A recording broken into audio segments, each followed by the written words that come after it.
What's going on, y'all? So listen. What's going on, y'all? So we are back again. Oh, excuse me. For another episode review of Sisters. This is season 3, episode 13, Water Under the Bridge. Okay. To be quite honest, this episode barely moved anywhere. We picked up where we left off with the bank situation. And, all I'm gonna say on this at the beginning is Maurice deserves to be fired. Okay, that's all. Listen, we can boil it down to that. Okay, because like I said last week, Maurice was dumb. All right, Maurice was dumb for going ahead and letting somebody who robbed your roommate, who tried to take all his money out the bank, and you gonna allow that person back into your house and then into your bed. Okay, like, and he up here talking about some all the shit I done. I don't even do that. That ain't even me. I said, Q, that's you. Okay, your thing got hard and everything. That's you, and you did it multiple times. So quit all that. It ain't me. It ain't me. It's you very much. Okay. And I don't know what was going on with Q, but Q must have stopped off in the bathroom and he said, let me moisturize before we get to the bank. While you was up there trying to tell Maurice to just go ahead and throw this stuff on or whatever, you could have allowed Maurice to go in there and match his clothes the way that he wanted to, because you went in the bathroom and you put on every baby oil droplet that was in there plus some cocoa butter, because that skin was glistening. I said, all right, Q. Sabrina up in that thing and she scared as hell or whatever, and she trying to tell him, listen, you can't rob this bank, or you can rob the bank all you want to try. I can't get into the vault. Okay, we need the other manager, from corporate to, get into the vault and all this stuff. And they going back and forth with all this shit. And of course, she get on the phone finally to call corporate, and she gives a badge number. And then, Q go in the back and all this stuff. Girl, I don't even care, all right? What she wound up giving is a code for burglary, okay? And then somehow he was like, listen, I'm finna go man the front, y'all go man the back, and then left them two in there by themselves. And I'm sitting here like, so is he gone? I'm confused at what's happening right now. And then Sabrina and Maurice are sitting there talking, and I'm like, Sabrina, untie him. Why are we not untying him? Next thing you know, the cops come up in there. And then they all, of course...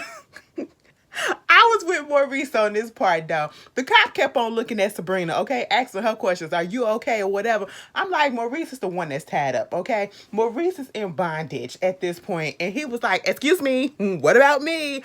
All right. But, they kind of drug this whole thing out. Then we get into Karen's situation. Listen, Karen, you don't miss what you got until it's gone. That's how you are with Zach at this particular moment. Zach over there trying to do his little business on this house, right? They started building on it. Somehow it got foreclosed, I guess, because of the economy or the people who was, had it or whatever. And so they're now trying to build it back up. And now Zach is interested in it. Miss Realtor Girl came over there and she was talking all her stuff or whatever. She was being real professional at first, okay? She came back and she was like, you know what? So you got a wife, you got a girlfriend, you got a partner or something like that? And he was like, what you talking? What you mean? And she was like, I just want to know because, like, can we go to dinner, like, or something like that? And I said, no, ma'am, this not what we do on professional hours, okay? After 5 o'clock, yes, business hours is from 9 to 5. All right. And she said, listen, I'm just trying. She said, listen, this a fine man in this fine suit. I'm finna shoot my shot. Okay. Listen, Zach has been looking really good lately. Okay. He always been a good looking guy, but he been looking really good. I told y'all, a tailor suit on a dude, I don't care. That shit look good. A tailor suit on anyone. Cause old girl, Miss Realtor, she looks good up in her little pantsuit. Andy in the little pantsuits that she be wearing, I said, bitch, you better fucking work that shit, okay? They be dressing Andy down. They really do. I don't know about the other girls, but Andy, she be having the sharp shit, okay? I said, Andy, what you over there doing at Tyler Perry Studios that they giving you all the good shit? What's going on, Miss Girl? But anyway, Zach was like, nah, it's cool or whatever, but I got a girl, okay, so that ain't gonna happen or whatever. She was like, all right, cool. He was like, so does this mean that you finna, take back the offer or whatever and just be hard on me because I said that? She was like, no, okay, I ain't finna mix business with this. I'm trying to get this sale. I said, all right, Miss Lady, because I was looking at you a little funny because I was trying to see which way you was gonna roll, okay, And I was so shocked. I said, wait a minute. Zach has really turned the leaf. Okay, I said Fatima really got her hooks in him because old Zach probably would have did her right there on the reconstructed stairs. Okay. Meanwhile, he getting advice from Fatima. He wants her to come down there and to see the place and, determining what he gonna put down on there to make a bid. Fatima, he calling Fatima and all that. I miss you and all that. I said, oh, y'all so sweet and corny. Let me just say this. And I'm saying it here and goddamn now. If Zach and Fatima break up for whatever goddamn reason, I'm going to be pissed every time I come on here to give a review because I'm going to be just that mad. Because no, that man actually trying to get his life together. He finally done saw the light. He finally got somebody that's in his life that is giving him encouragement. Okay, not doing stuff for him, but encouraging him to do it for himself. Baby, you got this, okay? He her cheerleader. She going to be his cheerleader at that, all right? That support system is kind of strong for right now because we in a bit beginning stages. We don't know if it's gonna last, but baby, don't throw no hurdles in betwixt them to break them up, okay? And I'm talking about Hayden and goddamn Karen. Them motherfuckers need to go, all right? Well, at least Hayden need to go. Karen need to go mind her business with her dude, okay? You chose Aaron. That's what it is. But Fatima came on down there, peeped out the place or whatever, was supporting her man for a little second, and then she went back to her office. Meanwhile, we get to Karen, like, she up in there fixing she had a customer, a client's hair, okay? And I said, baby, from the beginning of this season, not even just the season, from the beginning of this series, I will say this. Karen's shop used to be popping. It used to be a whole bunch of people up in there, a whole bunch of stylists up in there. Each chair was fucking booked. Okay, now we only got one person up in the chair and only Pam up in the shop. So you mean to tell me Isaiah took all the other stylists too? Okay, he took all the other stylists too and they styling hair out of his mama basement. I'm confused. Where the other stylists go? All right, and the clients. I said, I know, Karen was the only one that was out here fixing hair up in that shop. She wasn't the only stylist, okay? I'm not understanding where all your clients is gone and what was happening. Isaiah is giving a 2-for-1 special with the and lower booth ring up in his mama basement because you remember he is doing hair out of his mama house, okay? So I'm just confused. Me and Pam confused as to when our paycheck gonna get here, okay? Because listen, what you gonna use that check that Zach gave you? Me and Karen said, damn Pam, how the hell you know about that? Now see, Pam is that home girl. That's that work home girl that we'll do a little gossip in the workplace about people in the workplace, but you don't tell her your personal business because she gonna just blabber that shit out everywhere. But then again, even when you don't tell her something, she just so happens to find out because she that big of a snoop, and that is exactly what Pam is, okay? And I was sitting here like, Pam, girl, you might as well start looking for a new job or whatever because if things keep on going the way they going, what happened to Miss Church Lady that came up in there? Are we gonna finish that storyline? Are we gonna find out who exactly it was that took the credit card, okay, and was doing all this stuff in Karen's name and all that, and they tried to pin it on Zach because we know that it was a woman now. So are we gonna find out who that is, or we just gonna let that die? I need consistency, Tyler, okay? Because let me tell you something. Do not, and I don't give a fuck if you're watching. I'm saying this. And I don't care if any other cast is watching, I'm saying this. Do not do to this show, do not do to the Oval what you did to the haves and have-nots, and baby, to If Loving You Is Wrong. When I tell you there was so many goddamn open storylines that opened up and we never understood at the end of the series finale, we was like, so what was the point of this? Why did you bring this up? And you never finished it, okay? I'm still mad about If Loving You Is Wrong because, bitch, what was the fuck Brad was up there on that mountain goddamn burying, okay? What was all of that for? Why we bring the crazy neighbors up in there in the last couple of seasons? What was the point of that? I don't get it. I don't get it. Is Joey still alive? Did he heal up while he was in jail? We never got back to that. Why you bring Queen Tilda up in there with the little drug stuff and the Columbia and Claudette Ortiz, and we never finished that storyline? Girl, I was so mad. And don't let me get started on haves and the have-nots, because y'all already know how I feel about that. Tyler said, just kill them all. Y'all better not mess this shit up, okay? Get back to the storylines that we had started, all right? And tie them things together, okay? And don't rush the shit, because, you know, I'm just saying, you got a bitch like me. I like your stuff, but I'm going to call it out the way that I need it. That's that constructive criticism, because I come back every week. That don't mean that I don't like it. It just means that I see some stuff that could probably need some improvements. I'm just saying, okay? Moving on from that, Karen had to go to the bank or whatever. Mind you, she going to go in the back and she gonna call Zach. Zach still got her blocked on his phone, so she called him from the shop. And basically, he was like, "What you want?" He was a nut. And I'm like, yeah, Karen, what do you want? Karen like, thank you for the money and all this stuff or whatever. You know, can we go meet up and all this stuff and go to dinner or something like that? And I'm sitting here like, no, Karen, leave Zach alone. You left him. You broke up with him. And it's like now all of a sudden that he's doing better. Oh, you see something good in him. You gonna tell Sabrina when you went to the bank, maybe I judged him too hard. You was doing the fucking most to that man, okay? And that's why he was resisting the way that he was, because you was just being so negative with him sometimes. And we seen that from season 1. Some of y'all was probably here for her the way that she was riding on Zach and thought Zach was a no good nigga. And at that point, he probably was, and I ain't even gonna deny that. But you gotta get the right person in your life that's gonna support you, and not necessarily like, I'm gonna buy you this and I'm gonna give you this or give you that. Meaning supporting your hopes and dreams and encouraging you and telling you, baby, you can go ahead and do this. Okay, you don't gotta just, you know, sit here and settle for less or whatever and think less of yourself. That's why she feels threatened by Fatima, because Fatima up here uplifting that man. Every time, I ain't never seen Zach talk about that lady the way that he ain't never been on this thing talking about Karen the way that he be talking about Fatima. And you've been with Karen for 3 years plus, girl, please, and only been fucking around with Fatima for a couple of months, baby, girl. He gone, girl. Leave him alone. Okay, go back to Aaron.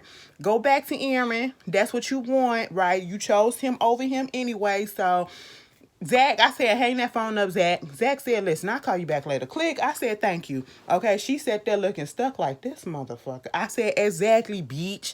That's what you get, girl. You know, so she got to go down there to the bank, and when she come up in there, she see all the cops and everything asking Sabrina what's going on, and Sabrina had to tell her we just got robbed or attempted to get robbed because they didn't take anything. They tried to. And, you know, Maurice was in his feelings. I said Maurice deserved to get fired, and he know that he do, okay? Because this was his fault, to be quite honest. I mean, technically speaking, he didn't know that this was going to happen, but, you know, you put the wheels in motions unknowingly, all right? Because you should have left that man alone, and you should have had him arrested, to be quite honest, when you found out about the stolen checks, okay? That's what you should have did in the first place instead of bringing him home. But we'll get to that in a minute. And you know, he was like, this my fault because I'm a lonely bitch. I'ma just go, okay? And at that moment, I was like, you know what? I feel bad for Maurice, and I get to the reason why I feel bad for Maurice. The episode kind of got real towards the end with Maurice stuff, and it became so relatable. But, you know, we'll get there in a second. You know, so Andy, not Andy, but, you know, Sabrina and Karen up there talking, trying to figure out what's going on. And like Zach said, I had to give you that money at this point because it would have you would have felt some way if I didn't, because the girls would have already told you something about it, you know. And you know, Sabrina was talking about the money too, and asked her how she feel about Zach and do you still want him. I still love him, but you know, maybe I just judged him a little bit hard. And you know, Aaron, he proposed to me. And Karen, baby, it seems like the way that she kind of said it, it was like she's almost thinking about saying yes or whatever. Like, you're really pondering over this. And I'm sitting here like, no, girl, you got on Andy's ass because Gary is an asshole. And this is all that he's showing us, and that it's too soon for them to get married or anything like that. And for you to get proposed to or have it suggested to you and you to think about it, no, you have that same energy for yourself. Okay, you should realize that something ain't right with this man. Something is not right with Aaron. And I'm just gonna put it right there, okay? The way he came into her life with all that baggage, I don't want that. Everybody has baggage, but his baggage was so goddamn fresh, okay? He ain't allow himself chance to heal. And I feel like he doing all of this stuff with Sabrina out of grief, okay? And that's what it is. I mean, not Sabrina, but Karen. But anyway, they get over that. She deposited the money in the bank. If it wasn't, and look, it's Zach saving the day, because if it wasn't for Zach giving her that money, she wouldn't have been able to pay them bills and pay her whoever she got left up in there to pay. Okay, but anyway, moving on from that. Of course, Sabrina. Not yes, I think Karen called Sabrina and or Andy. No, called Andy and yeah, it was Karen. She called Andy and Danny to tell her about what happened with Sabrina. She tried to say that she okay, but she was shaking like a leaf, okay? She was a little scared. And, we should go over there and talk to her afterwards, okay? And at this point, Andy was coming out her office because Fatima had went down there to see Zach. So she wasn't in her office, but Hayden was all up in her office. And Andy was like, why you in her office going through her stuff and you behind her desk? Well, I was looking for her. Okay, well, you see that she not here, so why are you here? Why are you behind her desk? Oh, because I was making a phone call. Okay, so you come to her office and you don't see her, so you make a phone call instead of going to your office to make a phone call. I'm sitting here like, you a lawyer and you can't come up with a better lie than that. He said, oh, why do I feel like I'm being loyal to by you? And he was like, she said, first of all, she deals with a lot of confidential stuff for me. So I don't need you going through my stuff or going through her stuff or whatever. I mean, we work at the same law firm, yeah, but different departments. She threw the same line at him that he threw at her last week when they was trying to, show Robin around, okay? And I said, I know, get that ass back. I said, basically, Hayden, get the hell up out of there. And I like the fact that Andy wasn't here for that. She just like, gone, get up out. Okay, I'm gonna leave. And like as soon as he left, here comes Fatima, and she had to tell Fatima, Hayden was up in your office. Did you tell him to come up in there? Hell no. You know what? Let me go check this motherfucker right quick. So she go up in there, and she like, what you doing? Why was you all up in my shit or whatever? What's going on? He was like, I'm just checking up on you. I was just looking for some stuff. Okay, don't come in my office like that. You need to chill out, okay? And then gonna tell her, hey, if you come up in my office next time, knock. I said, bitch, you got your goddamn nerves because you was all up in her shit without knocking. I'm like, I know that door was not open and you just came all up in that bitch, okay? I said, Hayden, oh my goodness. Hayden is the reason why we have to be careful. Hayden is the reason, Q is the reason, and a lot of the stuff that's been going on because we've been seeing too much. And let's just get serious for a second because I want somebody to hear this message. We can't be so desperate for relationships and desperate for love and desperate for a company that we put ourselves in situations that can cause harm to us, okay? We get people like Hayden. This is why I would never date somebody that I work with, okay? I would never have sex with somebody that I work with because you don't know who they really are. And truth be told, we don't know who anybody really is until we fully get to know them. And even when you try to get to know them, they can show you different faces, okay? That motherfucker is crazy and obsessive just because she gave him a little piece of the meal, okay? And she said she ain't want no relationship. And now he's stalking her because he can't get over the fact that she didn't want him. And I'm just sitting here like, that's crazy obsessive, and don't nobody got time for that. Okay, you get on these dating apps, and that brings to this whole situation where Maurice talking to Sabrina when she brought him home or whatever, and he was just talking about how he gonna be a lonely person, and the reason why he knows that he's gonna get fired because all of this is his fault. And he was like, in the gay world, basically, he's fat. Okay, he's big body, and truth be told, Maurice ain't really fat. Okay, he thick. He thick, he's solid. Cause when you saw his body, like he got his muscle still is very much showing. Okay, and he could tone it up. He don't even really have to lose that much weight. All he have to do is tone up his midsection, and he be good. Okay, if you want to look at a particular standard of stuff. Okay, but he was spitting some real shit that goes on, and you know probably I'm pretty sure probably going in the heterosexual world, but it goes on a lot in the LGBT world too. Okay, you know that no fat no films. Okay, he was like, I'm fat, I'm film. Don't nobody want that, and that baffles me so much when they say that. And I know we have a preference or whatever, and just because we gay, you supposed to go with any and everybody. It's the same way in a lesbian world, okay? Sometimes you just feel like you're not gonna find that person. You want to be loved so bad, you want to be in a relationship so bad, you just want somebody to, just hug up on you or whatever and feel like they want you. So even if you have to trick your mind to think that that's what it is, even for one night, that's what you're gonna take in. And that's what Maurice was saying, okay? And I say this for sure, like, I felt that way, all right? Y'all know I have issue with my size and all that stuff, and I be like, okay, I ain't never gonna find nobody that's gonna truly love me for me because I'm a big person and all this stuff, and it's like this fat phobia and shit like that. Don't nobody want to be with a fat bitch or whatever, and I feel for people that feel like that because it's hard out here. That's the way that we think sometimes. And it's like, yeah, we can try to get down to size, but is it because of we want somebody to like us? Because we can still lose weight and people still don't want to fuck with us, okay? And it's just a man fuck. I've been through some of the shit and had the same thoughts that Maurice had.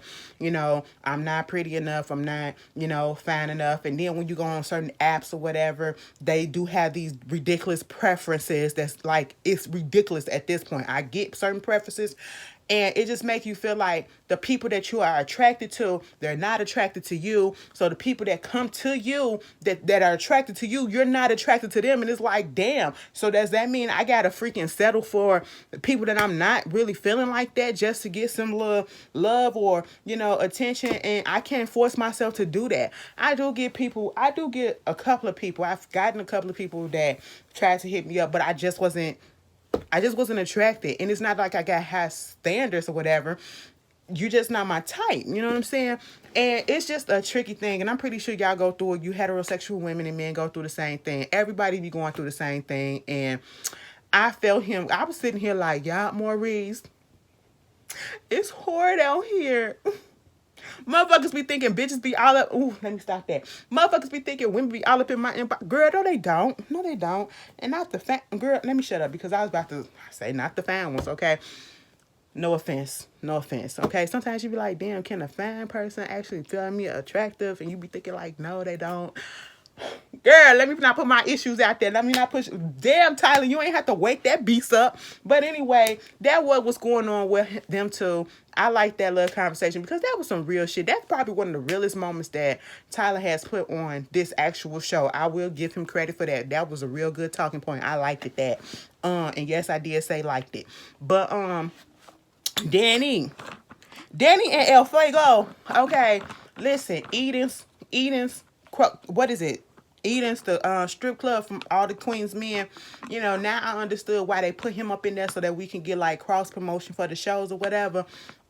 He want them to come down there to the club or whatever and see him little stripping. Like Danny said, bitch, you fucking all your clients. Girl, I have watched some of all the Queen's Men. I haven't watched all of it. Like I got like 3 more episodes to watch, and it just reminded me when I seen him that, bitch, that's what you need to go finish. It's cute or whatever, but I do hope they bring it back for a season 2. But I'm not reviewing it, so you can stop asking. And at the same time, I'm sitting here like, Danny, you messed around with him. He was like, yeah, you messed around with me when I was, you don't want me now, but you did me when I was fat. And she said, no, that was a pity fuck. See, you gotta be careful with that. It's people coming after you because they fat chasers or they fetishizing you or they feel sorry for you. Girl, it's just a lie. It's just a lie. He said, listen, I lost all that weight and I grew bigger in other places, okay? Come down there and see.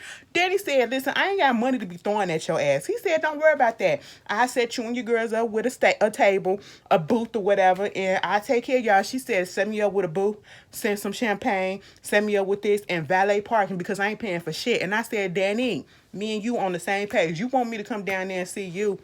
I didn't want to come down there, okay? So you better set me up and show me what you got.